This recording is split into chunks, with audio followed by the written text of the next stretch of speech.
मोहनजोदड़ो में कि पुरातात्विक जो खुदाई हुई है उसमें एक जो महत्वपूर्ण संरचना हमें प्राप्त हुई है वह है मोहनजोदड़ो का बृहत स्नानागार।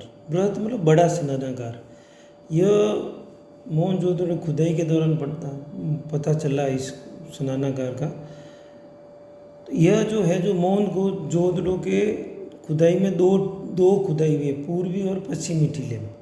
तो ये पश्चिमी टीले में स्थित है और जो जिसकी ये जितना बड़ा है ये स्थल, इससे ये लगता है कि ये सार्वजनिक स्थल है या सार्वजनिक संरचना है जिसका उस समय के तत्कालीन मोहनजोदड़ो के लगभग सभी लोग इसका प्रयोग या उपयोग करते थे। इसकी जो लंबाई, चौड़ाई और गहराई है क्रमशः 39 फीट, 23 फीट और 8 फीट, अर्थात 39 फीट लंबा, 23 फीट चौड़ा और 8 फीट गहरा।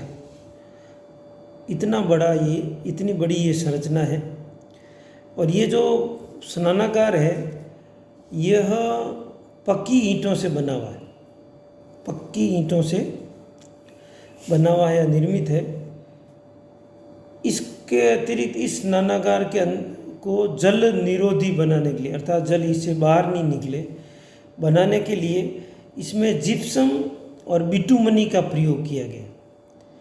जिप्सम और बिटुमनी का प्रयोग इसके तल पे किया गया है जिससे पानी ज़मीन में नहीं जाए या पानी वहीं ठहरे।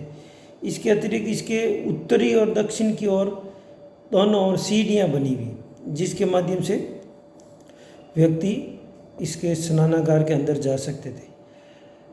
स्नानागार में जल की आपूर्ति की व्यवस्था थी।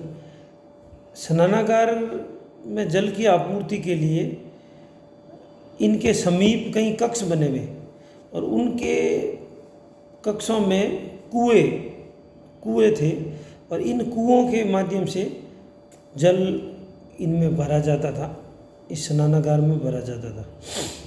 इसके अतिरिक्त ये पानी गंदा होता तो पानी की निकासी के लिए भी व्यवस्था थी। पानी की निकासी के लिए निर्गम मुख बना हुआ था जो नीचे की ओर बना था, उसकी ओर ढलान दी हुई थी और वो कोने में स्थित था। इसके समीप अनेक कमरे और कुएं बने हुए थे जिसे हो सकता है वस्त्र चेंज करने के लिए या जो भी वो सार्वजनिक इस व्यवस्था को संभालने के लिए वो लोग रहते थे या जो स्नान करने आते थे वो ठहरते थे या जो भी है, इसके बारे में अलग अलग व्यवस्थाएं हैं। इसके अतिरिक्त आज भी हम पुष्कर, हरिद्वार, नर्मदा वगैरह में स्नान की परंपराएं हैं।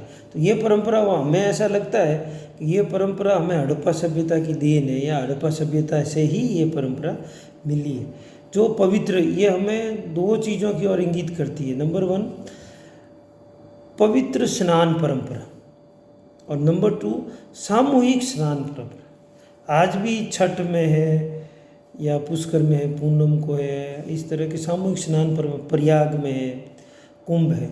तो सामूहिक स्नान परंपरा आज भी हमारे अंदर विद्यमान है, हिंदू समाज में आज भी विद्यमान है। तो ऐसा लगता है कि हड़प्पा सभ्यता कि इस नगर या इस स्नान नगर मोहनजोदड़ो में जो स्नानागार मिला है इससे हमें सामूहिक स्नान परंपरा और पवित्र स्नान परंपरा का पता चलता है। इतनी बड़ी संरचना थी, ये व्यक्तिगत हो नहीं सकती, इसलिए एक सार्वजनिक संरचना थी, सभी व्यक्तियों के लिए थी।